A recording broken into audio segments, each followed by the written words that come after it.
I agree with you in terms of where I see this all coming out. I think that Wayne LaPierre and the other individual defendants will be ordered to not work on a nonprofit ever again in New York. That's one of the punishments that they can get. And then they'll be ordered to repay. Interestingly, they'll be ordered to repay the NRA, not New York State or anything like that, because that NRA is the one who's been harmed. But I would be surprised if you don't get a court-appointed overseer. And that would come with, I think, for reformers, like yourself and many others,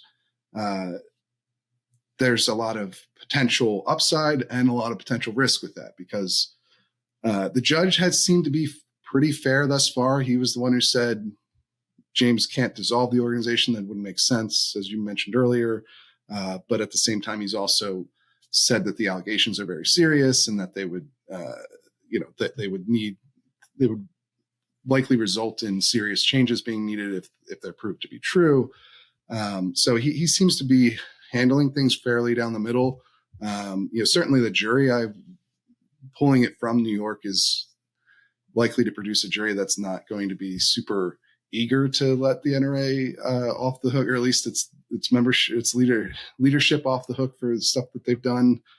Obviously, hopefully you would get the system is still designed to give you as impartial a jury as you could get, but the overseer is going to have the potential perhaps to reform the organization, the way it works, to get rid of some of the opaqueness of how the NRA operates, of its bylaws that lead to these sorts of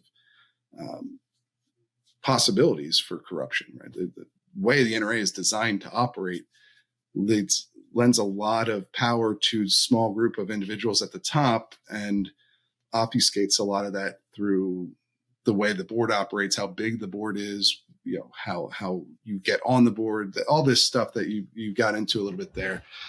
So maybe an overseer could come in and change some of those things.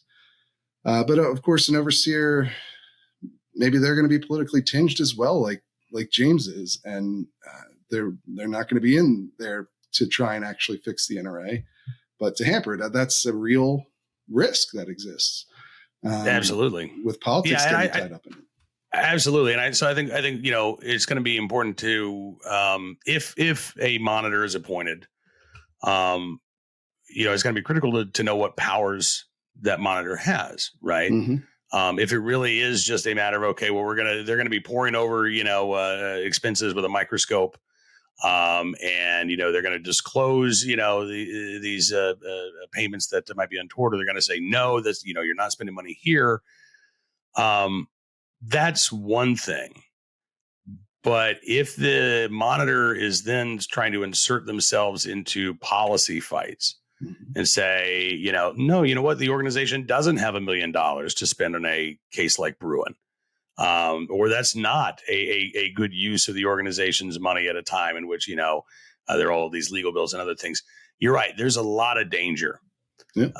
And so I've seen some folks who are just, they seem very excited about the prospect of reform coming from a special monitor. I think you're absolutely right to note the double-edged sword nature of that appointment. And I think it's way too early to presume that would be a good thing or a bad thing. Because again, if you've got very close. Yeah. Oh, absolutely. And again, if you're trying to rebuild trust in the organization and you're trying to get those members back, I think having a minder is not a good look to begin with. But if that minder is again inserting themselves into the politics and the policy fights, someone appointed by a federal judge in New York at the behest of the New York Attorney General, who declared the NRA to be a terrorist organization, that's going to be really tough for the organization to regain the trust of its members. And I think it's going to do more damage. So it is something that is going to have to be followed very, very closely. And I think it's a little too early to tell. I think, again, we don't know what the verdict's going to be. We don't know if a monitor is going to be appointed. We don't know what powers they would have. But those are, I think, legit concerns for NRA members, former members, and folks who want to see the organization, survive and thrive in the future. And I also think another thing to watch out for is another bankruptcy attempt by the NRA. Like, if they actually are put into a situation where a receiver is ordered by the judge in New York that might give them the justification they need to go back to federal bankruptcy court and try to rerun the plan that they had last time around.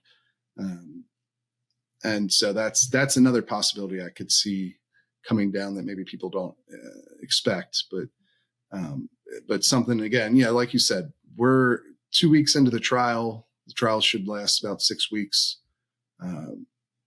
We'll have to see exactly what comes from all of it, but and then we'll have to see what kind of effect that has. Because you talked about how it could, this organization could either rebuild itself, have a kind of rebirth, or it could continue on its downward spiral and end up being either completely gone or a total shell of itself. And I don't know that it's even that far away from the second option already, especially in terms of what it's going to be able to do in this upcoming election.